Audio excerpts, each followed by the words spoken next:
9 News is celebrating 70 years, and we're looking back at some of the people that helped make 9 News what it is today. And one of those people is, I know you're going to recognize her, Susie Wargin. Yeah. Susie's here.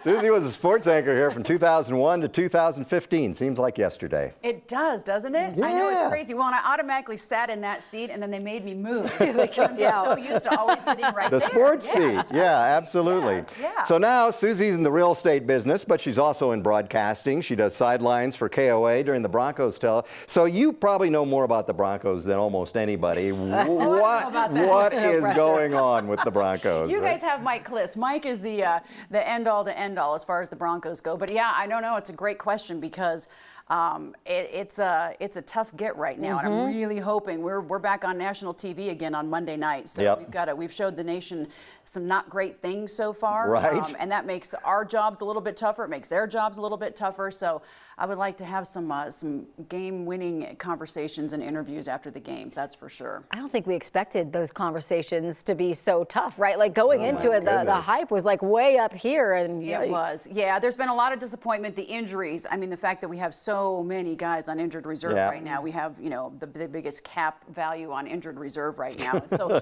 that doesn't help. And then I think, there's going to be a lot of talk about not playing your starters in the preseason. And was that a great idea or not? Because the guys didn't have a chance to really get that. Practice is different than a game. And you can't get those game reps in practice because it's totally different when you've got another team coming at you and trying to figure out how to get together and be together as a team. Yeah.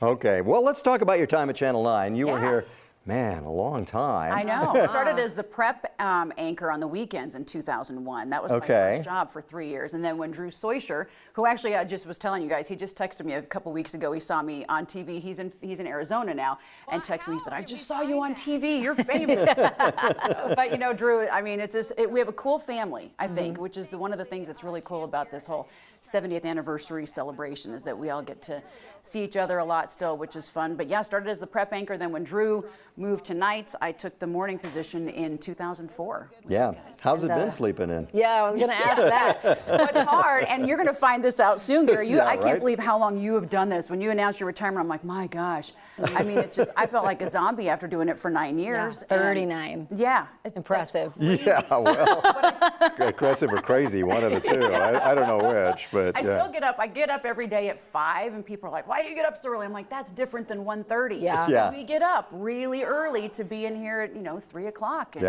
And as the sports anchor, it's hard because you go to bed before a lot of sports have ended. So it's kind of hard. You have to figure out, okay, what happened last night? What am I going to talk about? And you have like this got to get the quick knowledge going in the mornings. But it was fun. I mean, we had such a good time. Yeah, absolutely. And I mean, you had that job kind of in the heyday for Denver sports, especially as the Broncos are concerned, and even the Rockies a little bit too back then. But we went to Rocktober. We went to Boston and did the whole World Series in 2007. That was great. Exactly. Yeah, it's except for the Avalanche, it's a little bit different these days. I know, it is a little bit different, yeah. But you know what, I think that, it was fun watching the Avs last night. That was, you guys were just talking about that banner raising. And then the fact that, what I thought was super cool was Jack Johnson, who is now playing for the Blackhawks. You could see him kind of going, should I go out there? Shouldn't I? And then when he went out there and they just welcomed him in, I mean, that's what it's about. And so that was a cool moment last night. But we have great athletes in this city and great sports teams, so.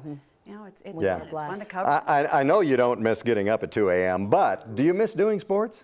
I do, and I think that's why I don't miss it as much because I'm on the Broncos sidelines, and so because I'm out there so much and still doing stuff, and I'm on the Fox middays, so I'm back in the radio part of it. If I wasn't doing anything, I think I'd miss it a whole lot more. But the fact that I'm still involved is really cool. Well, you're so good at it. Yes. Well, thank you. And I started a podcast. Yeah, we should mention the podcast. Yeah, if I can. You're busy. It's really cool. Good. Oh, have you listened? I have listened to, one. One of them? Good. That's okay. There's 6 others you can I'll get to those eventually. No, it's about sports. It's called Cut, Traded, Fired, Retired. It's kind of a mouthful, but if you just have 2 of the 4, you can search it and find it anywhere. But I'm interviewing and more so having conversations with professional athletes and coaches that have been cut, traded, fired, or retired. All of them have at least one. Some have 3. Some have all of them. And just hearing their stories about when those incidents happened, and then also how did they come back from them? How did they reinvent themselves? Rich Carlos is one of the most popular ones, where he went into corporate America after he was done. He got cut from multiple teams in the NFL. corporate America fired, and now he does woodworking, makes charcuterie boards out of his Wow. house in Parker. I just bought one from him. Did you? There you go. You know, they're beautiful. I Yeah. did, yeah. I might have given him a big boom for his Does a business. great job. He does. Free ad for Rich. Yeah, so, but it's been really fun, and all of these athletes and coaches have come in, and they don't get anything for coming in, and they're telling their stories, and it's a cool way to do like a long form conversation with them and hear what they're doing and how they got through adversity. Well, thank you for Are you guys coming getting in. a wrap? I didn't wear my earpiece. We got a wrap. You know how that, you know how I that could talk goes. forever with Yes, you guys. we could Producer's too, rapping yeah. us. Sorry. So great seeing you. Okay, Good to see you guys. Susie, good to see you. Thanks for having me in. Yeah, You I betcha. appreciate it. Take care. Ed?